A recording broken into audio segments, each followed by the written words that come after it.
puncak ya dari inti ajaran agama Islam itu sendiri. Jadi hasilnya seseorang itu bisa dilihat dari amalnya. Ajaran Islam itu mencakup 3 poin, ada akidah, ada syariah, ada akhlak. Akidah bicara tentang keimanannya, syariah tentang keislamannya, akhlak tentang ihsannya. Yang mana 3 poin ini harus kita miliki dan puncaknya itu adalah akhlak. Kalau diumpamakan ya di depan rumah kita ada pohon-pohonan yang berbuah, mau pohon mangga, pohon jambu. Tujuan kita nanam pohon tersebut untuk apa? Nanam pohon mangga itu kan bukan sekedar bikin dahannya yang besar, daunnya yang rindang, tapi kita tuh pingin sampai berbuah. Ketika beli tanaman mau cakokan apa ditanam kemudian tidak berbuah, kira-kira kita tuh senang apa enggak ya? Kadang buahnya saja orang baik tidak senang, buahnya berbulan, kena hama, senang enggak? Padahal berbuah, apalagi kalau tidak berbuah. Nah, di sana Allah memberikan pelajaran yang kita perhatikan lewat surat Ibrahim ya. Ayat 45 Allah katakan bahwa kita tuh harus seperti pohon yang baik. Pohon yang baik itu adalah akarnya ancur kuat ke dalam bumi. Pohonnya menjulang tinggi, berbuahnya setiap saat. Itu adalah pohon yang baik. Berarti kalau nggak nancep, baik nggak tuh pohon? Mungkin angin dikit saja tumbang. Ada pohonnya nancep, tapi nggak menjulang tinggi, centet, bagus nggak? Enggak juga. Nancep nih pohonnya menjulang tinggi, tapi nggak berbuah-buah. Kira-kira bagaimana? Tua deh, ganti. Jadi intinya berarti 3 poinnya harus ada.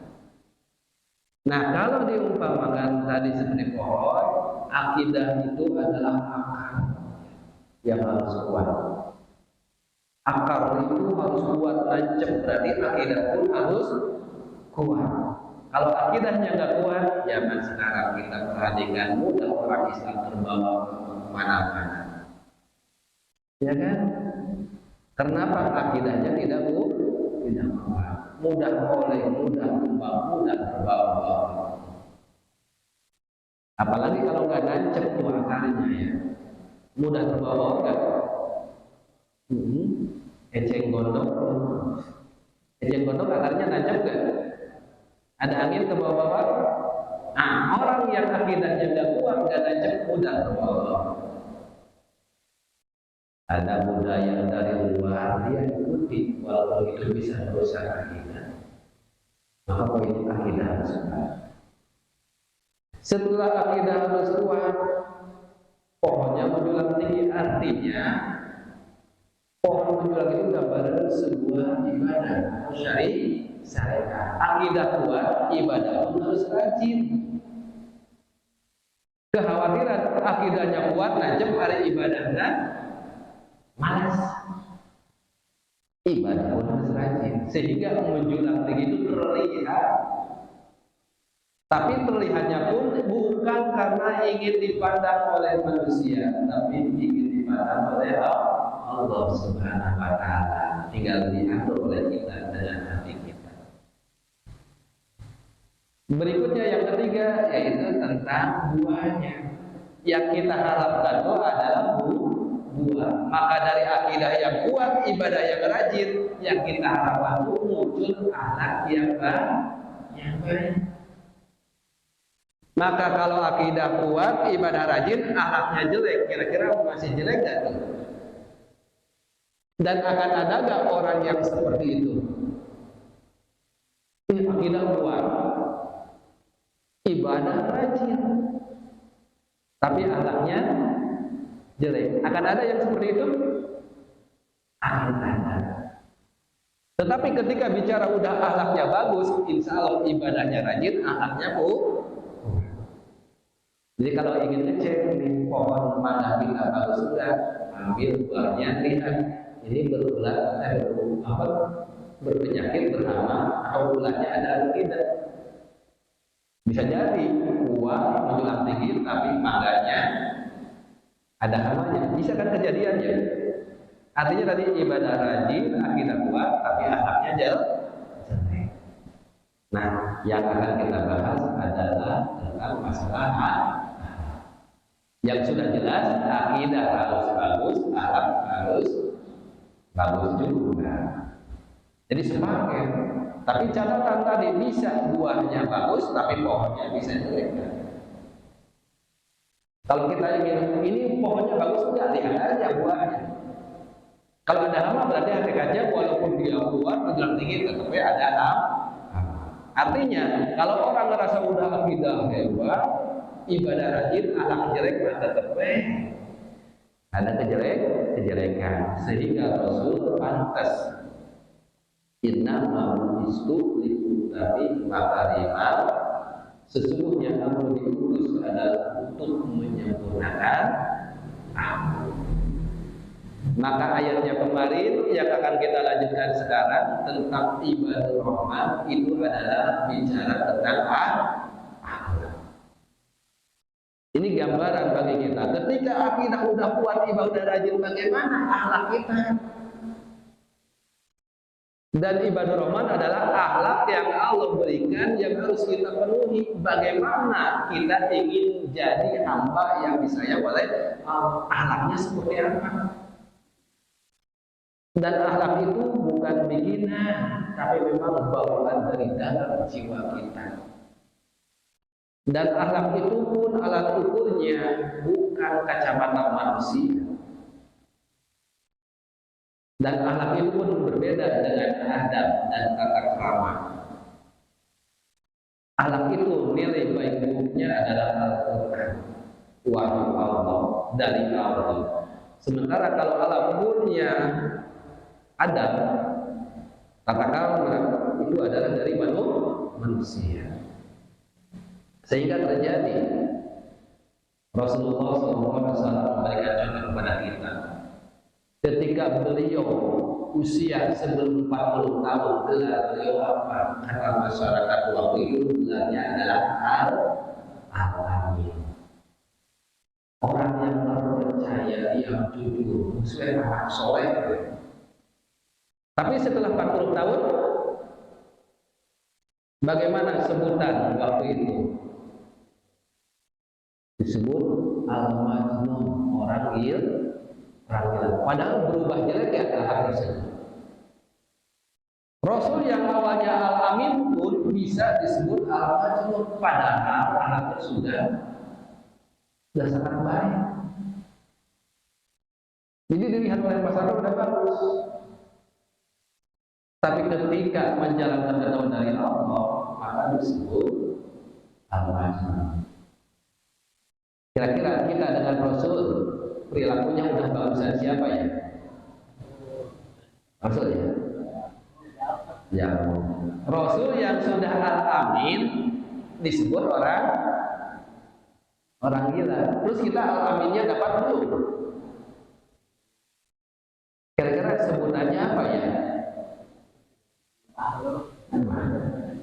Maka kalau ada orang yang bicara kurang baik, wajar, tak pantas kita. Karena yang begitu hebatnya, yang punyanya pun disebut gila. Kita ketentuan dari Allah yang tidak dipenuhi, ada orang yang ngejek hina, kita balas dengan yang tidak baik. Ingat tuh kemarin udah beberapa poin. Pertama kemarin kita udah singgung ya, kita singgung dulu sebagiannya, bahwa sifat-sifat perilaku akhlak yang disayang oleh Allah Subhanahu wa taala pertama yaitu alladzina yamshuna 'alal ardi hauna, yaitu orang-orang yang berjalan di muka bumi yaitu dengan rendah diri. Nah kita akidah udah kuat, udah hebat, ibadah rajin, tapi sifat kita rendah diri atau tidak? Coba mungkin Bapak pun ada nggak kenalan orang yang dikenal atau tetangga atau orang yang kita tahu dia akidahnya hebat, ibadah rajin, tapi ngomongnya kesombongannya muncul. Ada nggak kira-kira yang seperti itu? Ini khawatir kan? Nah, rendah diri dimunculkan. Dan ini bahaya. Kenapa bahaya? Yang namanya ajadil sehingga gelarnya menjadi iblis itu karena dengan kesombongan. Apa yang harus kita sombongkan? Sementara semua dikasih oleh Allah Subhanahu wa taala. Dan ini adalah kehidupan sehari-hari yang kadang orang beriman pun kadang tidak ngerasa tidak ngerasa. Apalagi kalau tadi kita lihat dengan sejarah bagaimana Ajajil, bagaimana Al-Hojir, Al-Abu, Al-Arif, At-Taqi, itu nama-nama iblis tuh yang sebelumnya tuh. Jadi nama-nama yang bagus. At-Taqi berarti kan takwa. Al-Arif yang maha tahu, Al-Abu, Al-Hojir, penjaga surga. Cuma karena merasa lebih hebat daripada Nabi Adam, akhirnya sombong. Dan sombongnya mungkin gak banyak, cuma sekali disebut terlambat tuh. Khawatir kita tuh punya ilmu dikasih oleh Allah merasa paling bisa, dikasih harta oleh Allah merasa paling kaya, sehingga apapun yang dia lakukan merasa hasilnya sendiri. Dan tidak ada sesuatu yang harus kita sombongkan. Dari sisi mana kita harus sombong? Sehingga ditempatkan di sini poin yang pertama, berarti khawatir orang beriman pun terjebak di sana. Berikutnya wa idza khatabahumul jahilun, dan ketika orang-orang jahil berbicara dengan perkataan-perkataan yang tidak disukainya, bima yakrahunahu qalu, orang yang disayang oleh Allah ngomongnya tuh salaman, kata-kata yang baik. Sudah belum tuh terpenuhi? Kalau kita ingin disebut hamba yang disayang oleh Allah, kalau udah ibadah rajin, akhirnya kuat, ikuti itu proses alatnya. Khawatir gambaran kayak tadi, pohon tanpa buah atau buahnya ada penyakit, masih tetap jelek. Kita pengen buahnya tuh bagus juga, artinya akhlak kita pun harus bagus, pakai. Dan yang paling besar memang adalah masalah akhlak. Makanya Rasul tadi berbicaranya dengan sebuah keterangan, aku tuh diutus untuk menyempurnakan akhlak yang harus kita kejar. Karena yang namanya akhlak mah apa yang dilakukan oleh anggota tubuh, kemudian yang dilakukan oleh lisan, bahkan yang dilakukan oleh hati pun itu adalah gambaran sebuah orang beriman tapi suka masih nyangka jelek ke orang lain. Rajin ibadahnya, sholat malam dijalankan, tapi dikit-dikit nyangka jelek ke orang. Dan ketika nyangka jelek ke orang, mah nggak ada yang tahu, orang yang di sampingnya pun nggak tahu. Bapak pun misalkan benci kepada orang yang di sampingnya, akan tahu nggak? Nggak akan. Nggak benahi gitu ya. Sehingga mudah-mudahan Allah arahkan kepada kita menjadi orang-orang yang lebih baik. Berikutnya, walladzina yabituna li rabbihim sujada wa qiyama. Orang-orang yang pada waktu malamnya kepada Rabb-nya dia melakukan sujud dan juga sholat malam. Terpenuhi belum tuh 3 poinnya? Baru 3 ya. Mudah-mudahan terpenuhi ya. Dan di sini yabituna sholat malam itu minimal ya, minimalnya nih. Sholat isya berjamaah, sholat subuh berjamaah, minimalnya. Yang berikutnya berarti dengan melaksanakan sholat malamnya, tahajud. Tapi di sana minimal melaksanakan sholat isya-nya berjamaah dan subuhnya berjamaah. Karena di sini ada sebagian penjelasan. Maksud yusholuna bilail, sholat pada waktu malam ini hadar sodikun bi sholatil isya, dengan sholat isya wasubi dan subuh bi jamaahin, secara berjamaah. Maka usahakan jangan pernah tidak berjamaah, lakukan dengan berjamaah. Bisa kan ya? Isya mah udah pulang kerja, mungkin subuh sebelum melakukan pekerjaan. Bisa ya, insya Allah istiqomah kan berjamaah? Insya Allah berjamaah. Kan subuhnya pun kelihatan suka penuh di sini mas. Rajin, insya Allah yang rajin mah. Ya karena seperti itu.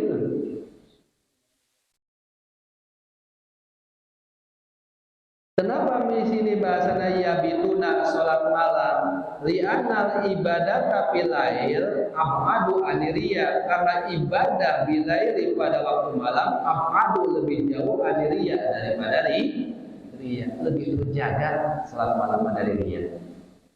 Kenapa lebih terjaga? Karena orang yang melakukannya pun lebih sedikit. Kayaknya indah ya. Kalau jam 3 udah kumpul ya. Sholat malam kumpul ya. Hari-hari Senin Kamis habis sahur berjamaah itu ya. Itu amalan para sahabat seperti itu. Mudah-mudahan kita pun bisa ya. Bahkan wafil hadisi, dalam sebuah hadis, la yazalu Jibrilu yusini bi qiyamil laili. La yazalu, tidak henti-hentinya siapa? Jibril yusini, berwasiat kepadaku bi qiyamil laili, untuk qiyamul lail. Terus menerus. Hatta alimtu, sampai aku tahu, anna ummati layanamuna, sehingga umatku itu pun tidak tidur atau mengurangi tidurnya.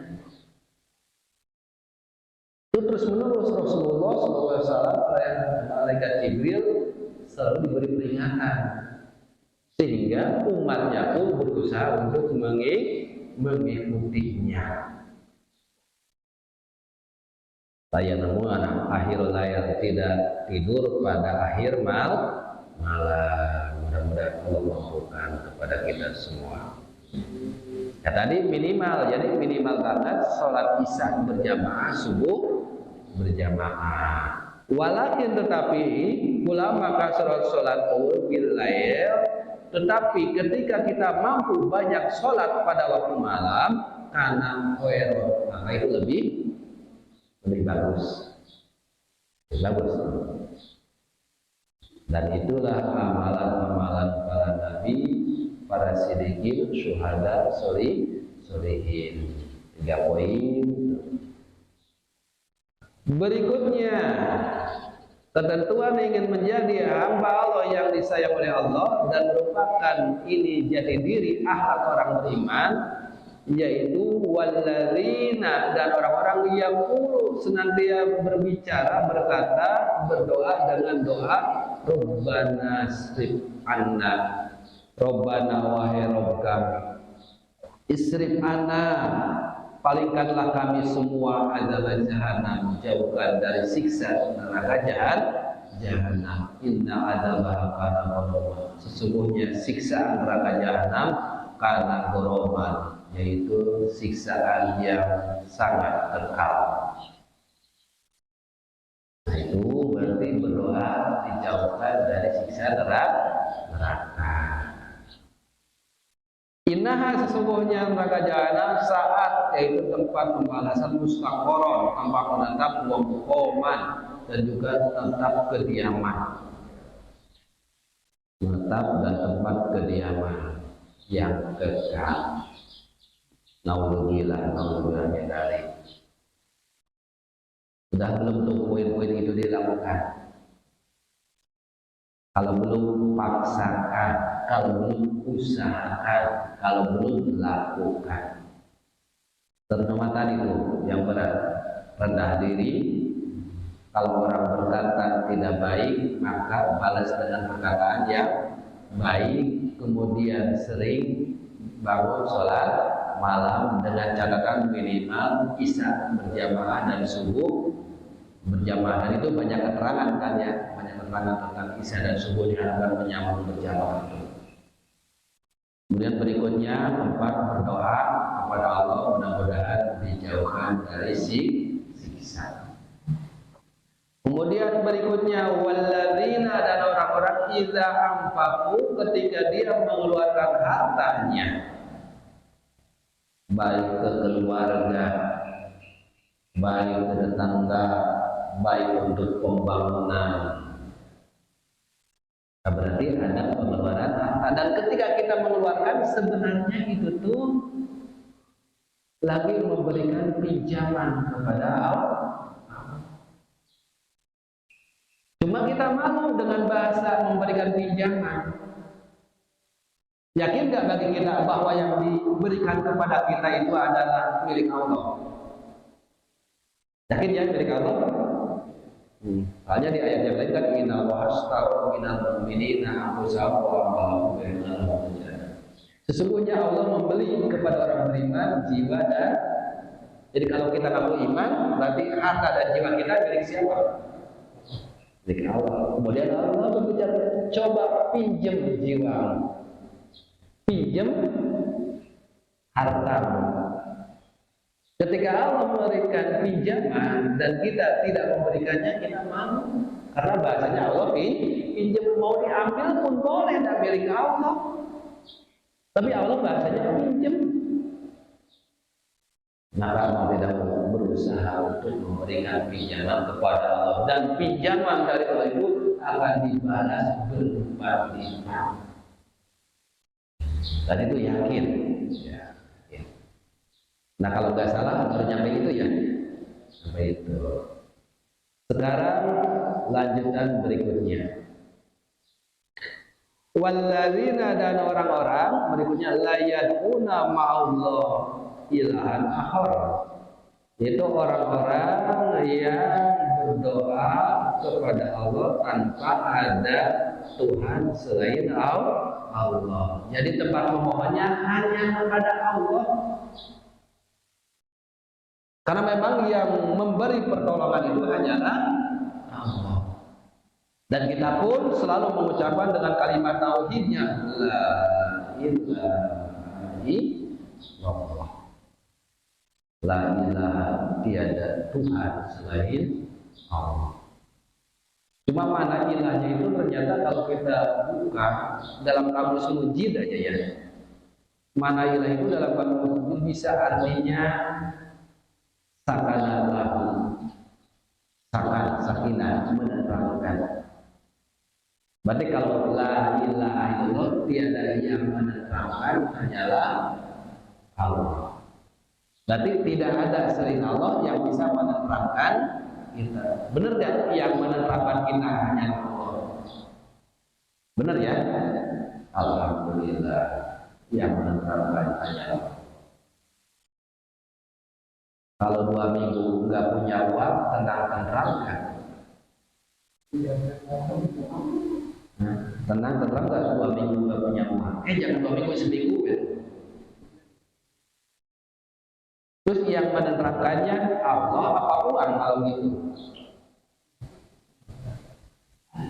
Tadi arti ilah yang menerangkan Allah. Jadi ketika la ilaha illallah, tiada yang menerangkan, hanyalah Allah. Benar.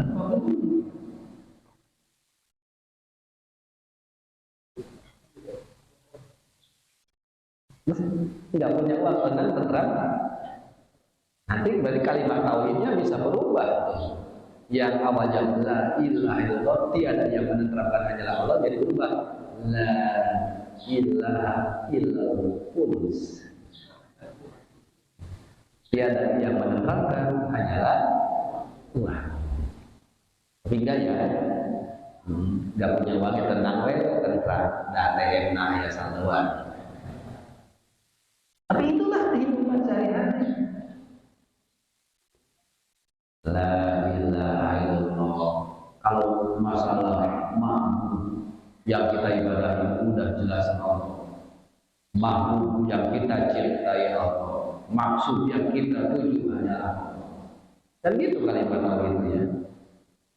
La ilaha, tiada yang kita tuju hanyalah Allah. Benar gak yang kita tuju, yang kita kejar-kejar itu hanyalah Allah? Ataukah jabatan?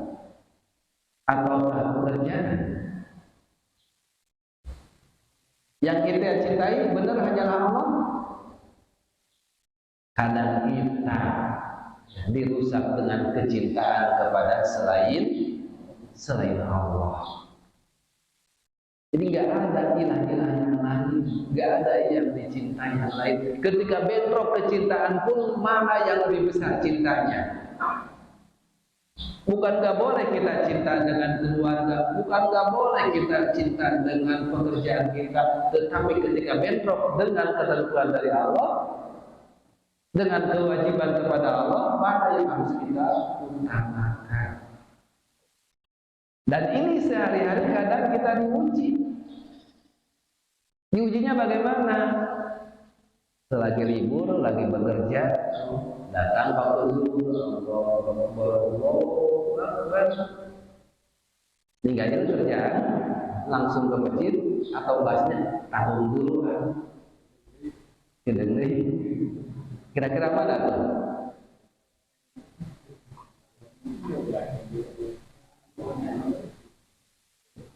Ditanyakan kepada diri kita, hal yang seperti itu kita praktekkan.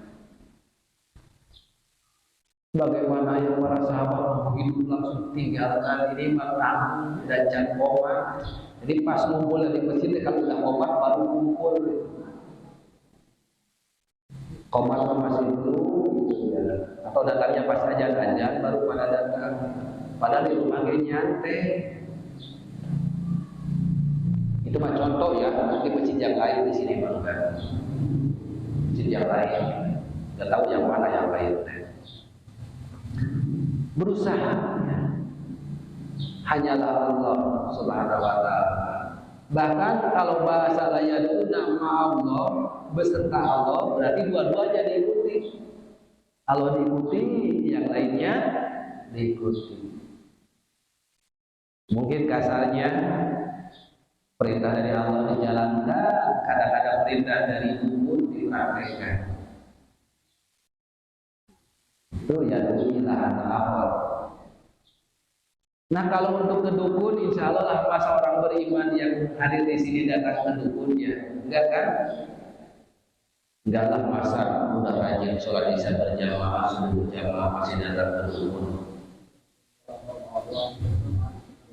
Tetapi hati-hati orang beriman itu punya nafsu, khawatir mengikuti hawa nafsunya. Itu nafsu bisa disebut ilah juga.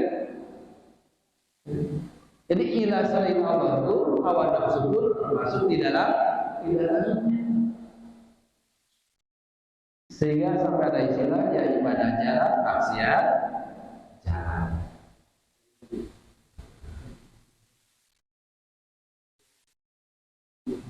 Betul, lanjutan yang kemarin. Ini adalah soal. Berikutnya, wala yaqtuluna nafsa allati haramallahu illa bil haqq,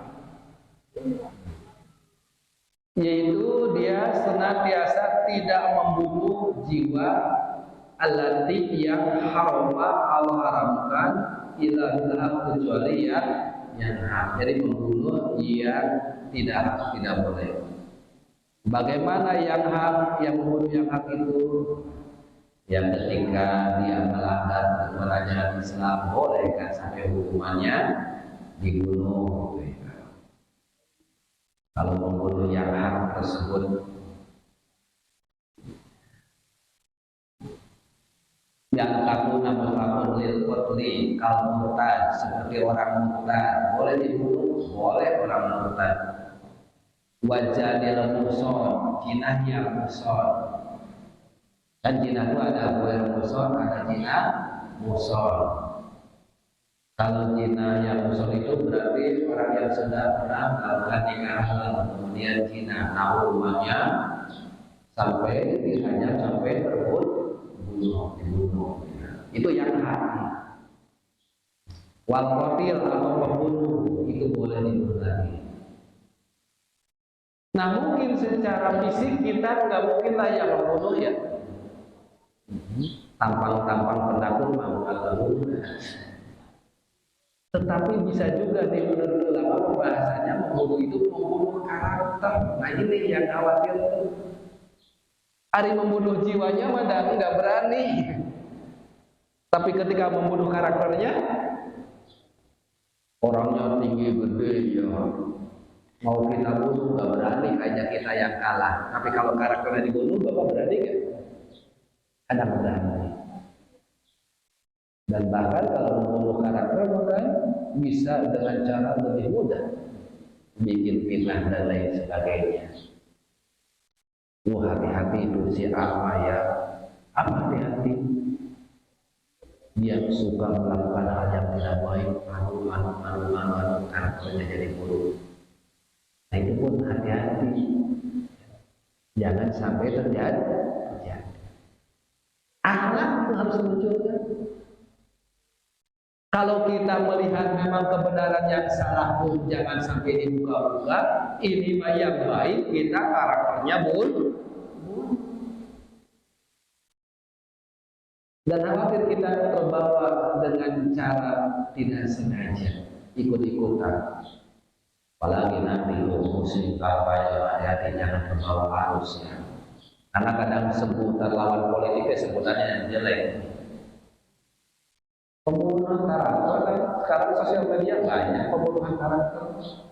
Diberitakan anu. Terus kita konsumsi lagi, kirimin lagi kepada orang lain.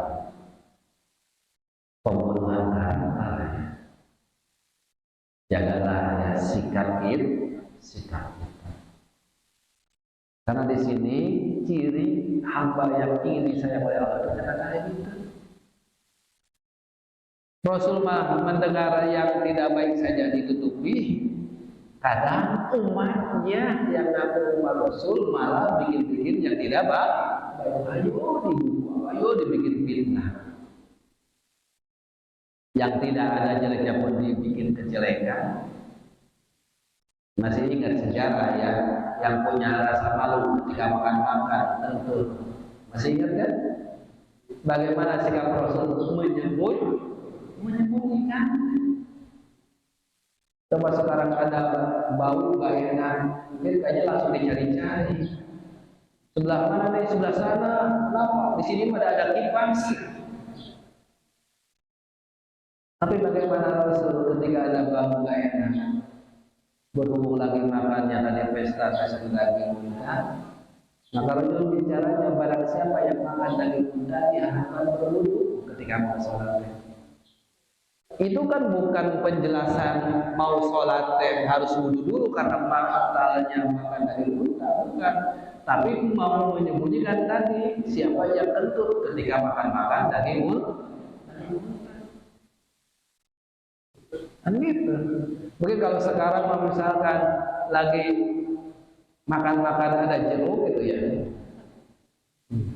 Pokoknya barang siapa yang tadi makan jeruk harus berwudu.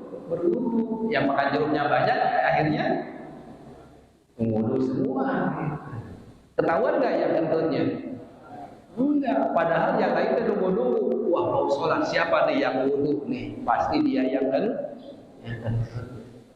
Pas ditunggu-tunggu nggak ada. Nah, bisa nggak kita sebagai umatnya seperti itu?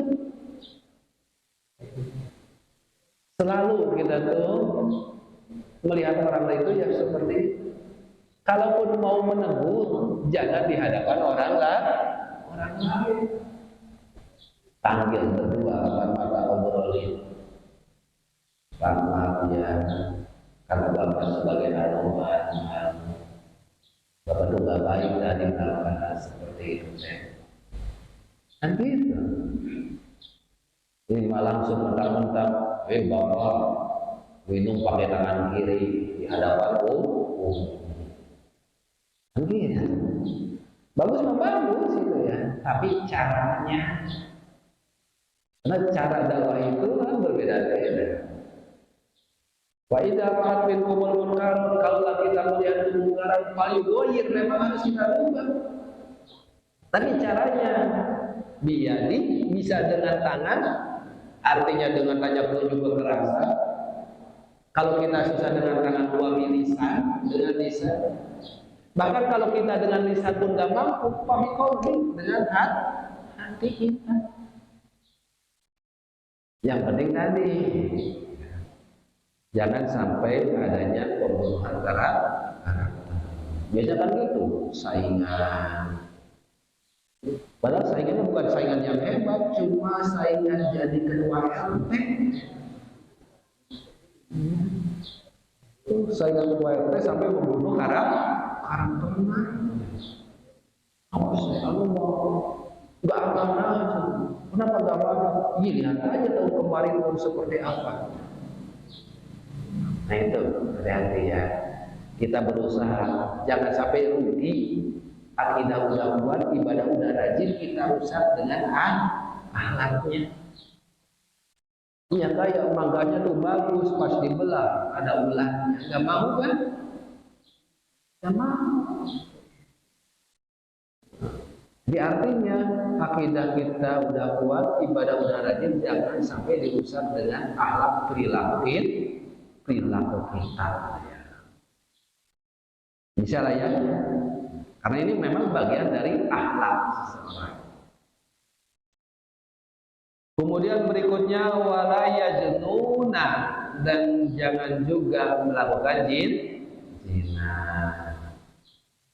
Enggak sih zina yang besar, tapi zina yang lain kadang gitu ya. Zina mata. Ini pun kan sudah mulai susah menjaganya kondisi sekarang. Kadang pemikiran kita, perasaan kita, ini harus kita jaga. Karena kalau bicara ini nggak tua nggak muda ya. Kalau masalah ini mah. Wa may yaf'al dzalika, dan barang siapa melakukan itu yalqa athaman, maka dia akan mendapatkan, menemui balasan ubatan, siksa. Wa mal dzalika mana? Tadi yang dilarang-larang. 3 poin. Wala yad'una ma'a ilahin akhar. Berarti ada kesyirikan, yaqtuluna nafsan bighairi. Kemudian yang ketiganya itu yajnuna, dia melakukan zina, itu bakal disiksa. Nah ini akhlak yang harus kita penuhi, akhlak yang Allah gambarkan kalau ingin dijadikan hamba yang disayang oleh Allah Subhanahu wa Ta'ala, barulah disebut ibadur rahman. Dan ini sebuah bahasa yang sengaja Allah idofatkan hamba kepada Rahman. Padahal dengan hamba saja kita paham, yakin namanya hamba masih hamba Allah. Tapi ini disebut dengan ibadur Rahman, pakai lafaz Rahman lagi. Artinya hamba ini akan disayang oleh Allah, akan dimuliakan oleh Allah. Tapi syarat-syaratnya penuhi, poin-poinnya harus kita penuhi, dan mudah-mudahan kita adalah orang-orang yang dimampukan oleh Allah untuk menjadi hamba yang disayang oleh Allah. Dan jangan sampai seperti ayat yang sebelumnya, karena ayat ini kan sebelumnya membicarakan orang ingkar, orang munafik. Kalau ayat sebelumnya, bagaimana orang munafik? Kalau orang munafik bisa tadi rendah diri, tapi ketika di hadapan umum, dan itu jadi ciri munafik, jadi muslimah, bukan sebuah akhlak. Ini kekhawatiran. Maka setelah pembahasan orang kafir, orang-orang yang munafik, berikutnya adalah hamba yang disayang oleh Allah Subhanahu wa Ta'ala, dan itu adalah perilaku para nabiin, para siddiqin, syuhada, dan sholihin. Sederhana tapi kadang berat. Nah, sederhana disuruh rendah diri itu, rendah diri, rendah hati. Tapi bagaimana cara mempraktekannya? Manusia karena punya hati yang cepat berubah, itu yang menjadi berat. Maka diajarkan, ya muqallibal qulub, wahai yang membolak-balikkan hati, sabit qulubana ala dinik wala ta'ati, tetapkanlah hati kami karena berubah.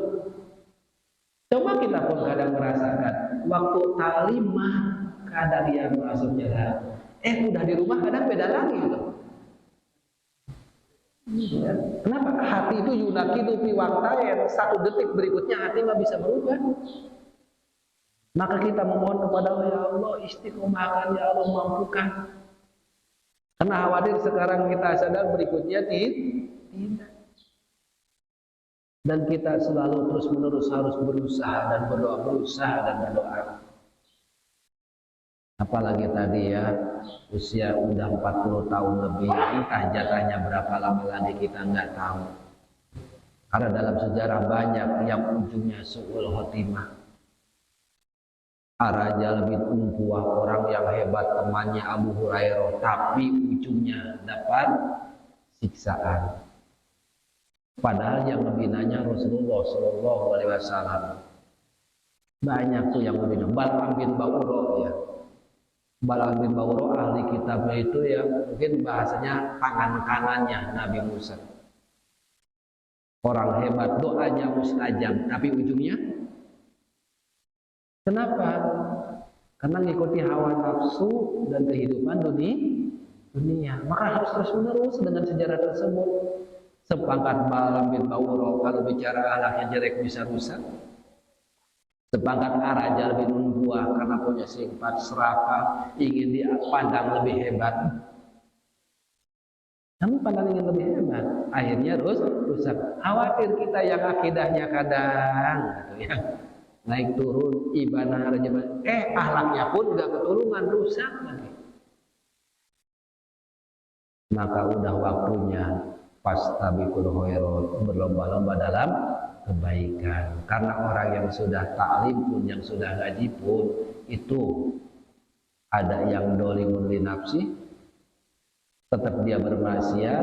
Ada orang muktasid yang tengah-tengah, kiri kanan tetap dijalankan. Yang ketiganya fastabiqul khairat, yang berlomba-lomba dalam kebaikan. Nah, kita selalu mengharapkan adalah orang-orang yang sabiqun bil khairat, yang selalu berlomba dalam kebaikan.